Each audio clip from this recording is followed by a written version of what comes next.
I was here too, but I didn't like mine back. All right, good. We're pretty well on time this week. I saw that girl upstairs who had been in here before. I don't remember her name. That girl. Long brown hair, kind of young. She sat right there. I don't know. Had her bottle. Yeah, I don't know who she is. I don't know. Mm-hmm. Anyway. Well, I suppose we'll get started. Make the best use of our time. Yeah, Holly's coming. This is like Yeah, I know Holly's coming down. Would anyone like to open us up in prayer that's not me? I'll do it. Oh, thank you. Mom. Dear Heavenly Father, we thank you for the opportunity to gather here to worship you, to learn more about you. Bless James for doing this class for us. Bless everyone here and the whole congregation. Help us to have a good day, everybody. In your name we pray. Amen. Amen. Thank you. All right. So did Lorraine Yes. get you? Okay, Yeah, good. she found it. All right. Well, today's story is David and Goliath. All right. Woo-hoo. All right. So, and I think we've got plenty of time. I think we'll be able to walk through all the questions without much of a problem today. So it kind of gets us starting off. Remember a time when you either first put on a pair of glasses or turned on a light and your perspective suddenly changed? And what were you feeling when you could not see clearly? And how did it feel when you suddenly saw the world correctly? I can remember in 5th grade, before I needed glasses, when you took me to the eye doctor and I put on the glasses and I was like, oh, look at that. I can see. Yeah, when I got LASIK done, that was wild. The day after I got it done, when you go to sleep that night and you wake up the next day, You can see. and I opened up and I could see the detail on the ceiling. Mm-hmm. That was cool. Wow. That was wild. Yeah, they bring everything into focus. Mm-hmm. Sharp. You're sharper, and you're like, whoa, I didn't know you had dandruff. Yeah. That's right. He's not talking about you. No. When I first saw Olivia, I said, "You're even more beautiful than you were when I wore glasses." So silly. No, not sweet. Okay. Well, where we're picking up here, we talked a little bit about. Oh goodness, I'm blanking. Ruth, right? We talked. Was it Ruth? No. No, that was 2 weeks ago. That's right. That was 2 weeks ago. That's right. Goodness, I'm Luke. What are we? Samuel. Yes. Right? Yeah. Yes. I think it was, yeah. Yes. Okay. Wow. Reading Holly. Thank you. When they saw. That's what Oh, we there talked you about. go, Like, there golly, you this is bad. Wow. Okay, guys. I hope this does not, kind of set the tone for the rest of the class. Because, wow. Teacher, are we having a brainstorm? I'm I know. having difficulty. All right. Yeah. Wow. We talked about Saul being anointed king. Oh my goodness. Wow. All right. Anyway, we'll talk about David and Goliath. Okay. So we're going to start off by reading 1 Samuel 17 verses 1 through 11. And before we read, we'll go ahead and look at the questions. What effect did Goliath have on the Israelites, and how did he accomplish his goal?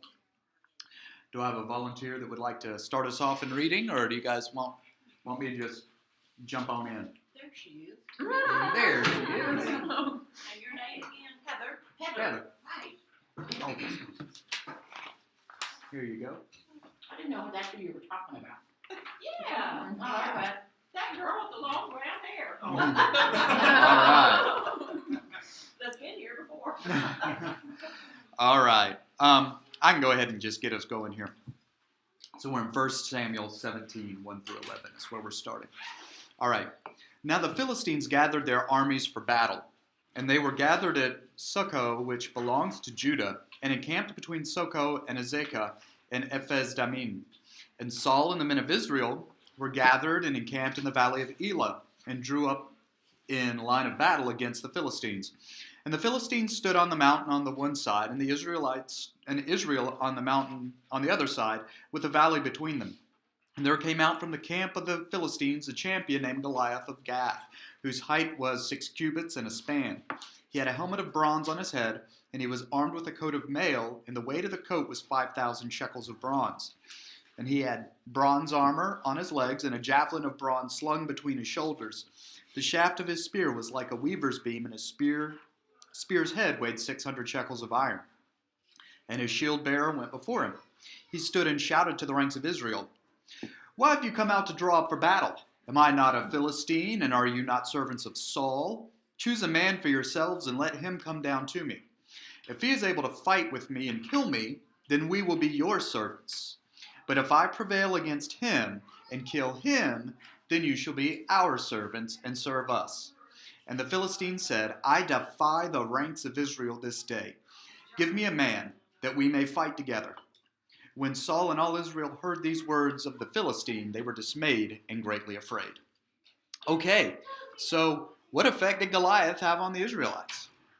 Everybody's afraid of him. Yeah, they were scared. Yeah. By the way, how much is a shekel? Is it, I mean, like in pounds? Wait a minute, mine tells me. All right, take a look. Let's see. His height was about 9 feet 9 inches, Whoa. He's a big boy. and his armor weighed 5,000 shekels. That's about 125 pounds. And then its iron point weighed 600 shekels. That's about 15 pounds, and that was it. Holy All right, Yeah. so he's a big boy. He was a big enough boy he could handle all that. That's right. So that can just tell you just how big and muscular he must have been. I mean, with 125 pounds of armor, with a javelin with a 15-pound iron tip, that's some pretty serious stuff.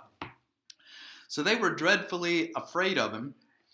And, I mean, it's the way he's taunting them. It's like he's putting everything on the line here. And I think that's one of the reasons why they're so scared of him. He's like, "Look, here's what we're going to do. I'm going to come out here. You send one dude against me, and I'm one dude. And whoever wins, that's who wins." So it's like you're looking at somebody his size with all of his shield bearer that went before him, his armor. And he must have been just this big, hulking, muscular guy. I mean, anybody in Israel's army is probably sitting there going, "Oh, great." I mean, because it's not just you going out there and, okay, if you fight him and you die, that's one thing. But, if you take his deal, or you go out there and you fight and you die, what's going to happen? They have to. Your whole family, everyone else is becoming their slaves. Yeah, so talk about having a little bit of a burden on you. So it's one thing just to be scared of his sheer size and strength, but it's another thing to be scared of the outcome. Man, if they lose this, they are in deep, deep trouble. Because if you remember from our lessons before, remember, this is just a cycle, right? This is a continuous cycle with the people of Israel. We follow God. God raises up judges for us. He delivers us out of the hands of our enemies.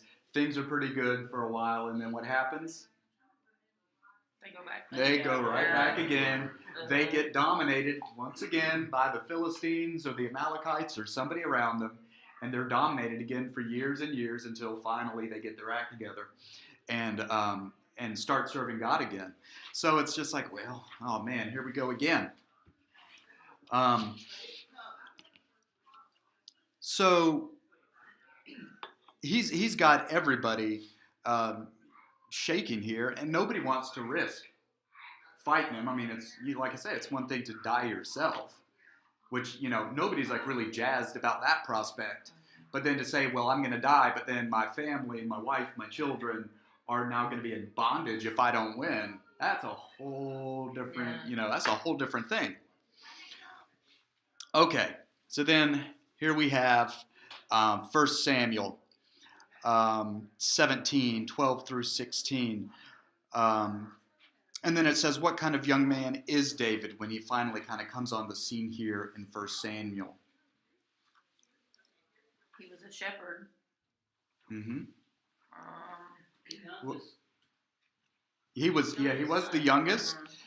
He was a shepherd. And nobody thought much of him, I don't think. Well, You know what I'm saying? Like, I was reading Lily's story this morning. Nobody thought much of him. Like, they're like, oh, he's the youngest. You don't want to see him. Yeah, when Samuel had gone to actually anoint him king earlier, which is actually before the story here. Oh, sorry. No, it's perfectly fine. Yeah, that's that. Oh, there's this son and this son and this son, and God's like, no, it's not this one. No, it's not this one. He's like, dude, you had sons or something? Like, aren't there any more sons? Yeah, but there's one more. He's out there in the field. It's like, well, no, fine. We're going to wait on him, and he was the one to be anointed. I kind of picture David being about, I don't know, 4'8", 4'9", in height, and just not even 100 pounds soaking wet. Well, let's actually look at Scripture and see what it has to tell us. And it actually has us jump back a little bit to chapter 16, verses 18 and 19. Let's read that one and then swing back over to chapter 17, 12 through 16 to get a little bit of a description of David. Is there anyone that would like to read chapter 16, verses 18 and 19 to get a little background on him? I'll read it. 18 and 19? Yes. One of the servants answered, I have seen the son of Jesse of Bethlehem, who knows how to play the lyre. He is a brave man and a warrior. He speaks well and is a fine-looking man. The Lord is with him. Then Saul sent messengers to Jesse and said, send me your son David, who is the sheep. Who is with the sheep. I cannot read. I need more glasses, I think. Okay. All right. So what does that little bit tell us a little bit about David? Brave man, warrior. All right. Well spoken. All right. So he's well spoken, and mine says he's prudent in speech. So he kind of knows what to say, when to say it, maybe. And he's kind of a warrior. He's kind of a skilled warrior. He knows how to fight. And not only that, he knows how to play the lyre. So he's also a skilled musician. So on top of everything, he's a skilled musician too. All right, so now jumping back to chapter 17, picking up now with verses 12 through 16. All right, I got that. All right. Now David was the son of named Jesse, who was from Bethlehem in Judah. Jesse had 8 sons, and in Saul's time he was very old. Jesse's 3 oldest sons had followed Saul to the war. The firstborn was Eliab. The second, good grief. Abinadab. Yeah, and the third, Shammah.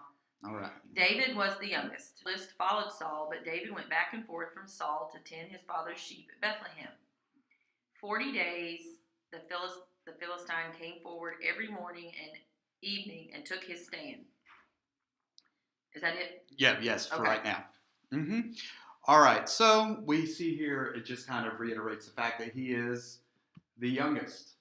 And his eldest brothers went and followed Saul to battle, but David didn't. Even though we did see in his description prior, he knows how to fight.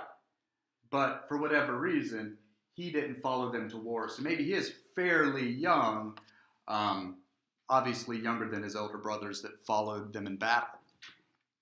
Well, is there a tradition then, like the youngest son, when all the other sons went off to war, the young ones, one of them stayed behind still in the family?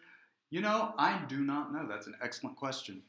Because he's youngest because he's still tending the sheep, but he keeps running up and doing what Saul is calling him to do and playing for him on the Yeah, yes.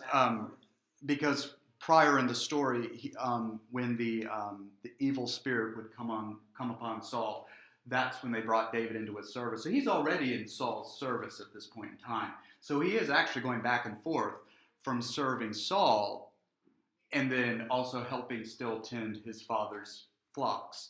So maybe it could be not just because he's the youngest, but he's also already at this point in time in Saul's service. Maybe that could explain why he's not maybe up there with everybody else.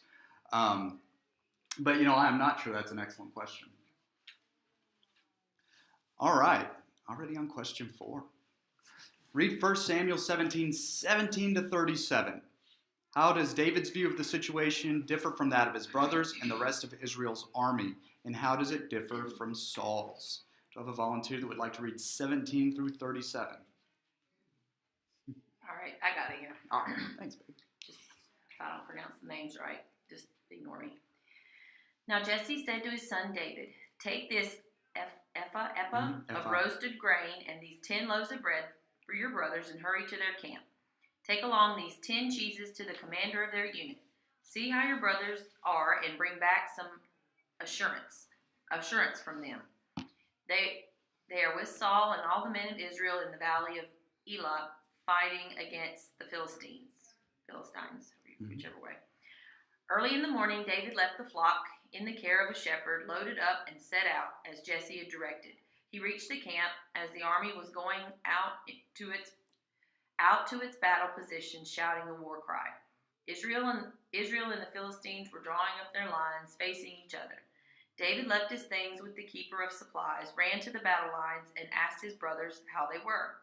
As he was talking with them, Goliath, the Philistine champion from Gath, stepped out from his lines and shouted his usual defiance, and David heard it. Whenever the Israelites saw the man, they all fled from him in great fear. Now the Israelites had been saying, "Do you see how this man keeps coming out? He comes out to defy Israel. The king will give great wealth to the man who kills him. He will also give him his daughter in marriage and will exempt his family from taxes in Israel." David asked the men standing near him, "What will be done for the man who kills this Philistine and removes this disgrace from Israel? Who is this uncircumcised Philistine that should defy the armies of the living God?" They repeated to him what they had been saying and told him, "This is what will be done for the man who kills him." When Eliab, David's oldest brother, heard him speaking with the men, he burned with anger at him and asked, "Why have you come down here? And with whom did you leave those few sheep in the wilderness? I know how conceited you are and how wicked your heart is. You came down only to watch the battle." Now what have I done?" said David. "Can't I even speak?" Then he turned away to someone else and brought up the same matter, and the men answered him as before. What David said was overheard and reported to Saul, and Saul sent for him. David said to Saul, "Let no one lose heart on account of this Philistine. Your servant will go and fight him." Is that it? No, 37. Okay. Saul replied, "You are not able to go out against this Philistine and fight him. You are only a young man, and he has been a warrior from his youth." But David said to Saul, "Your servant has been keeping his father's sheep. When a lion or a bear came and carried off a sheep from the flock, I went after it, struck it, and rescued the sheep from its mouth. When it turned on me, I seized it by its hair, struck it, and killed it. Your servant has killed both the lion and the bear. This uncircumcised Philistine will be like one of them, because he has defied the armies of the living God. The Lord who rescued me from the paw of the lion and the paw of the bear will rescue me from the hand of this Philistine." Oh, sorry. Saul said, "Oh no. Yeah, you're right. No, Saul that's said to okay. David. I'm off. It jumped." Saul said to David, "Go, and the Lord be with you." All right. Okay. So how does David's view of the situation differ from that of his brothers and the rest of Israel's army? He trusts God. He's very matter of fact. Mhm. Yeah. And like, there's not even a hint of anything. I mean, he comes up there and he's just like, "Hey, this guy he's talking a lot of trash here. I mean, what's going to happen for the guy that does something about this? What's going to happen?"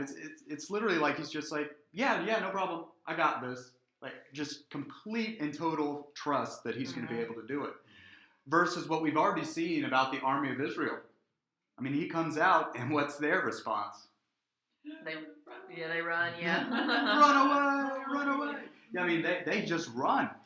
But for whatever reason, he has a faith that he's going to be able to do this. And then it asks us here, how does it differ from Saul's? Now, Saul's reaction to when David says, "Yeah, man, I'll do this." He said, "No, you won't." Why can't he do it, according to Saul? He's too young. Mhm. Yelling, "Okay, I got it. You're too young. You don't have the experience." Goliath has been doing this since he was a young man, and there's no, you can basically like, there's no way, David. He's like sitting there thinking like, "Oh man, this is not good." I got tickled last night when I was sitting here reading this, and where they're talking in there, where they were drawing a line and all this, and I was just like, I just had this visual. I could see this guy with a big old piece of chalk drawing a line, and Goliath standing there. Come on, I dare you to cross the line. Come on, I dare you. You know, I just had this visual, and I'm like, this is so crazy. Yeah. It's like he was just daring them to cross that line, you know. But I just love it. It is just so matter of fact to David. He's just like, No big okay, deal. No big deal. all right. And it's not necessarily, I mean, he knew. He said, well, I've done some similar things in my time, and yeah, this is no big deal at all. But see, he's had that test with the Lord already, because he's gone out and he's been out in the wilderness by himself, and he's had to fight back the lion. I mean, the way he says it, it's just a sentence, but if you were in that moment, it's him and this lion, and if God, you're going to deliver my sheep. And God does it. And then, of course, he's fought the bear. God delivers him again. So he has this, why shouldn't I think God's not going to deliver me now? Yeah, and that is true because, hey, he's delivered me from a lion. I mean, I would take it by its mane, essentially, and kill it, and a lion and all this other stuff that I've been able to kill. So, of course, why wouldn't he do the same thing? And it kind of circles us back to what we kind of always end up with when we read stories like this. And the good old thing, how many times does God have to show us the same thing over and over and over again before we're actually going to believe it? And I don't even just mean in Scripture. I mean, just like David, I mean, like you say, it's not like he was just out of nowhere. Yeah, okay, I have no experience with this, but I'm going to, take on this 9-foot, 9-inch massive guy here. He had experience, and God had delivered him over and over again. I mean, how many times has he stepped up and kept his word in our lives? But yet we still struggle. We still are like Saul, and we're still like his army going, I don't know if he can do this. I mean, I know he did that, but I don't know if he can pull this one off. I know it's almost every single day, in my life where I always forget. Now, wait a minute. He's done this over and over and over again. I mean, how many times does he have to hit me upside the head before I actually take him at his word? And it seems that David had that kind of a faith, and the army was really struggling. They were going by just what they could see. But it is, it's like you can feel there's a relationship already. It's not written yet, this relationship between him and God, but because he says it so matter-of-factly, as if your friend is always with you. You'll talk about your friend like that, matter-of-factly. Oh yeah, he'll be here. Yeah. And you just know. And so that underlying, that there's a relationship, not just praying and waiting. There's an ongoing. Yeah, I think that's an excellent point. He had that much faith in God that God was going to help him with this task, and it kind of brings me back to the way Abraham was with his son whenever God told him to sacrifice his son. I mean, that had to take a lot of faith. Oh, yeah. I mean, and the same way with David against Goliath, that had to be, I mean, I would think in the pit of his stomach, he's like, whoa, but okay, God, you've delivered me from a bear and a lion, so, I'm a little bit scared here, so you're going to have to help me with this. Give me that faith that I need, And I think that's an excellent point, too. It doesn't say anything about that, but, I mean, you could probably he's probably got some kind of nervousness. I mean, you would assume, maybe he didn't, but, I think, too, some people think, well, if you truly believe, you truly have faith, well, you're never scared of anything. Well, I don't think that's necessarily the case. Faith and bravery is, boy, I'm scared to death, but I'm going to keep going. Yeah. Not necessarily a complete absence of fear. It's to be that scared. And what was it saying? And somebody said, it was 2 Civil War generals. I can't remember who they were. And he said something like, if something along the lines of, if you were as brave as me, you would be doing something like this, that, or the other, or it's something along the lines of, well, if you were as scared as I am right now, you would have already fled the field of battle. You know, this idea of just because you're afraid of something doesn't mean you actually lack the faith and the courage to still do it. And so when we do have to sometimes take those stands for our faith and things like that and step out on faith, it doesn't mean you're just like, oh yeah, I'm rocking and rolling and I'm never nervous and I'm never scared. Are you kidding me? Trust me, you get nervous, and but that does tend to maybe disappear as God continuously just steps up and shows you again and again that He actually shows up. And so maybe David had gotten to the point where he'd been shown so many times that maybe he wasn't all that nervous. Maybe he was just kind of cool as a cucumber. So who knows? All right. Read 1 Samuel 17:38 through 47. And we'll go ahead and see what we're looking for here. How does David's rejection of Saul's armor represent the difference in the way that they consider the kingship of Israel? And how do David's words testify to the difference in perspective between David and Goliath? All right. Do I have a volunteer that would like to read 38 through 47? I'll read it. All right, thank you. Then Saul dressed David in his own tunic. He put a coat of armor on him and a bronze helmet on his head. David fastened on his sword over the tunic and tried walking around because he was not used to them. I cannot go in these, he said to Saul, because I am not used to them. So he took them off.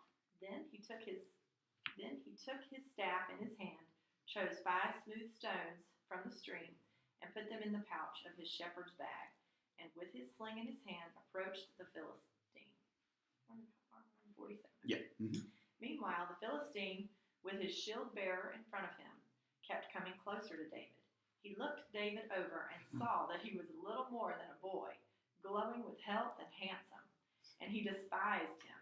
He said to David, "Am I a dog that you come at me with sticks?" And the Philistine cursed David by his gods. "Come here," he said, "and I'll give your flesh to the birds and the wild animals." David said to the Philistine, "You come against me with sword and spear and javelin, but I come against you in the name of the Lord Almighty, with God of the armies of Israel, whom you have defied. This day the Lord will deliver you into my hands, and I'll strike you down and cut off your head. This very day I will give the carcasses of the Philistine army to the birds and the wild animals, and the whole world will know that there is a God in Israel. All those gathered here will know that it is not by sword or spear that the Lord saves, for the battle is the Lord's, and he will give all of you into our hands." All right. Woo, man. All right. Can you not just picture that happening? Oh, I know. All right. So the first part of that, how does David's rejection of Saul's armor represent the difference in the way they consider the kingship of Israel? And it almost seems like it's like, wait a minute, it's like he's bringing something in that it seems like it's a little bit disjointed here. But let me give you a little bit of backstory. Saul, by this time, because David's already been anointed by Samuel, that he's going to be the next king. And one of the reasons is there were 2 big instances with Saul that had happened prior that we haven't talked about now in looking at the David and Goliath story. There was one where one of the other times that Saul was going to lead the Israelites to fight the Philistines. And Samuel, who was of course the priest at the time, he said, "Okay, wait 7 days. I'll come and offer the sacrifice, and then you guys go out and do your thing, essentially." And so Saul's waiting and waiting and waiting, and it comes to 7 days are passed, and Samuel hasn't showed up. And Saul's army's like getting nervous, and they're starting to kind of like beat it, and some are leaving and going home. And Saul kind of gets nervous. He goes, "Oh, great. The army's leaving, and what are we going to do? Samuel hasn't showed up to do the sacrifice." Well, it's unlawful for anybody but the priest at this point in time to do the sacrifice. But Saul, we can't wait. We have the army's leaving. If I don't do this and get this done, the army's going to desert me. So guess what he does? He offers the sacrifice himself. And as soon as he's done, Samuel shows up. It was on the 7th day, like he said he was coming. He shows up right when he's done, and he's basically like, "Excuse me, who do you think you are?" And so that was one of the issues. And then there was another instance when they were fighting the Amalekites. And God tells Samuel to tell Saul, when you fight the Amalekites, here's what I want you to do. I want you to devote the entire city and everybody in it to destruction. Now, when everything's given over to destruction as an offering to God, that means everybody, man, woman, child, everything, every animal is killed. Everything is burned. The people take nothing. It is given over to God as a burnt offering, essentially. Well, guess what happens? They defeat them in battle, and they give over like the crummy animals and most of the people over to destruction, like they were told. But they held back some of the best animals and even the king from death. And Samuel basically shows up and he's like, and Saul put up actually a statue in his own honor. And Samuel shows up and he's like, what are you doing? He's like, oh, we did what we were supposed to do. We defeated the Amalekites. We destroyed everything. And he's like, really? I think I hear some bleating of sheep and cows. And wait a minute, the king of the Amalekites, why is he still here, essentially? And he's like, oh, yeah, we saved those so we could do sacrifices to God. And Samuel's just like, you don't get it. God told you to do it this way. And what have you done? You've taken it upon yourself to decide how you're going to do it instead of doing it the way God did. And that's when he finally said, the kingdom's going to somebody else, Saul. How many times did we do that in our life? Yeah, right? Saul could only deal with what he saw. He saw that his army was deserting him. So he presumptuously gave the sacrifice. His people wanted him to keep the best of these animals for spoil, and he did it. He took the politically safe route, essentially, what needed to be done in worldly terms to keep his kingdom safe, instead of relying on exactly how God told him to do it, instead of truly trusting in God. Well, how do we see a huge difference between Saul's basic mindset and the way David's approaching dealing with Goliath? He's wanting David to wear all this armor and everything, and David's like, ain't no way, I can't, So I just picture him being this little scrawny kid, and all this weight on top of him. There's just, Cumbersome. Yeah, he'd never worn stuff like that before. He's like, well, I can't do this. I've never worn this before. How do you expect me to go out and do this? But to Saul's mind, that makes perfect sense. You're going to go up against Goliath, man. You need to have everything you got. Because he's just going by what he can see. It's common sense. I would probably have done the same thing. But David says no. And why is that? And David says, look at verse 46. This was his response to Goliath. This day the Lord will deliver you into my hand, and I will strike you down and cut off your head, and I will give the dead bodies of the hosts of the Philistines this day to the birds of the air and to the wild beasts of the earth, that all the earth may know that there is a God in Israel, and that all this assembly may know that the Lord saves not with the sword and the spear, for the battle is the Lord's, and he will give you into our hand. He had absolute and total faith in the fact that it looks militarily like this is hopeless.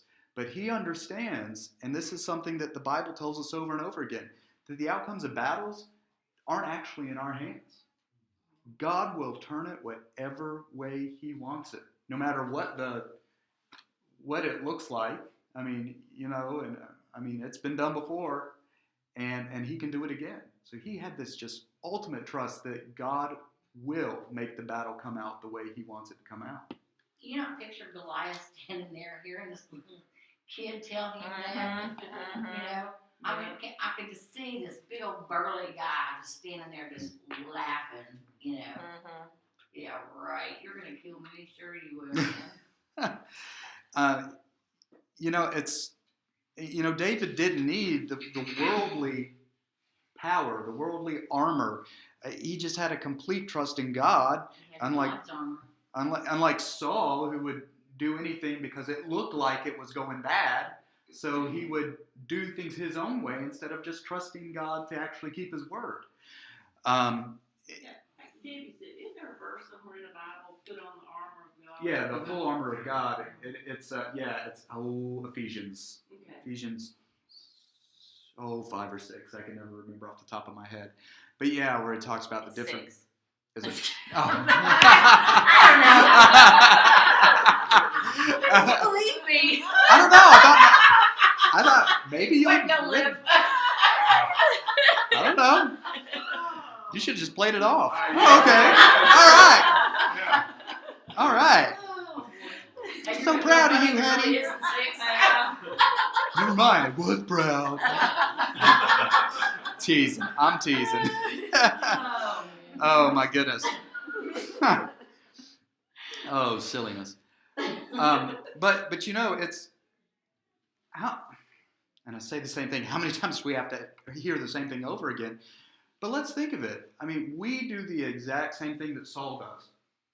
I mean, we do. I mean, we trust everything from a worldly perspective. I mean, I know. I do it all the time. I look at the. I do that budget each month. Now, see, if we do that, we can't do this. Oh no, because, no. No. I mean, I do it all the time. Well, I'd like to. Well, we might be able to. No, because I just look at it from that way that God doesn't actually show up. And I'm not saying, God's going to give us a bonus. I mean, that'd be nice, but He doesn't. But I don't trust God to change my own heart sometimes to so that I can deal with things or do things the way He really wants me to. I constantly just trust in what I can see and my own abilities to do things when God has, no, stupid, I got this, Listen, dummy, it's, is what He should be saying to me. How do we see ourselves doing that?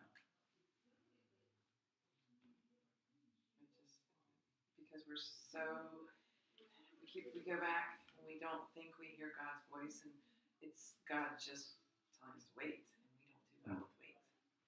And so we start thinking how we need to handle it. Well, maybe, He's helped me this time, so maybe this is what I'm supposed to do, or maybe this is, and His voice is just, it's quiet because He's telling you, wait, I have something, and just wait, and I will give it to you.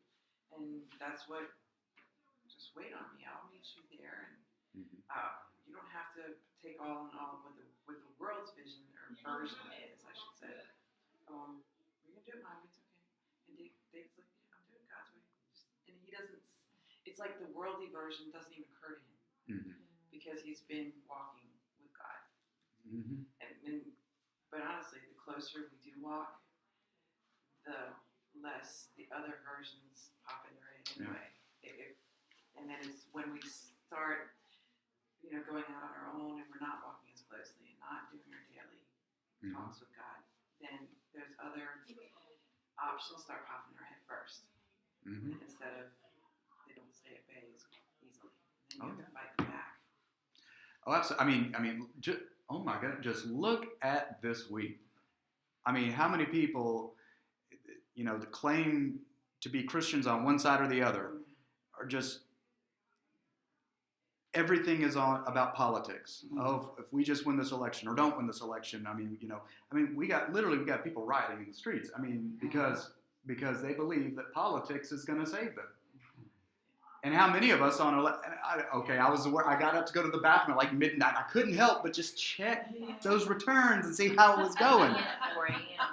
I did. I got up again, and I couldn't help. I had to see. I just had to see. Like, guess who won? And I don't care. I don't, because I know Jesus is on His throne, but I just couldn't help myself and check. And in the end, It's so you knew how you had to pray come when you. that's right. Yeah. Yeah, that was it. That's Right. right. See, me checking, it was completely godly. Everybody else has a problem. Mine's completely Christ-centered. All right. James, the altar's upstairs. That's right. Yeah. Let me go repent. Let me go repent to that real quick. But I've just told, and I don't care about politics. I used to love it, and I don't care. But boy, I couldn't help but check. Just want to know. See. Just to that's- see. I couldn't sleep.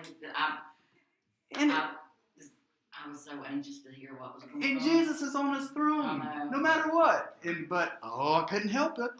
So, it's good stuff. And not to mention, when David then goes to fight Goliath, because it doesn't really have us look at that here. How has anybody read a little further to see how David approaches fighting Goliath? Goliath starts coming at him. How does David respond?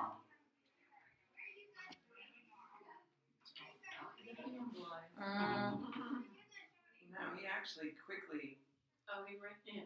runs up to the He lion. runs for him. It's not like he goes dodging and bobbing and weaving like Muhammad Ali. No, he literally, he charges at him. Man, that's awesome. So how does David's victory over Goliath illustrate God's power to work in ways that we do not expect? And what is the greatest example of God's working through a means that we never would have predicted? Let's go there. I mean, what are some ways in which God has really showed up? That clock's wrong. Oh, is it? Yes. Oh, it is. You are right. That is an incorrect clock. Well, he shows up a lot, and and the bell got us. One last thing. God's presence in Christ, how does that change our view of our greatest enemies, which are sin and death? Well, I We- have go something ahead. really quick on that. Go ahead. I think David is more afraid of letting God down than he is of Goliath.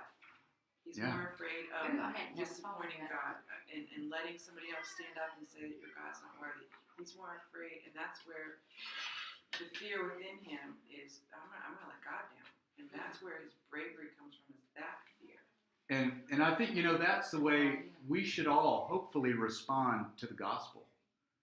How could I let a God that is so good, that he came and lived for me and died for me, and I'm a jerk that I can't get it right, and I blaspheme him, and I make him look like a fool day in and day out, but yet he chose to die for me.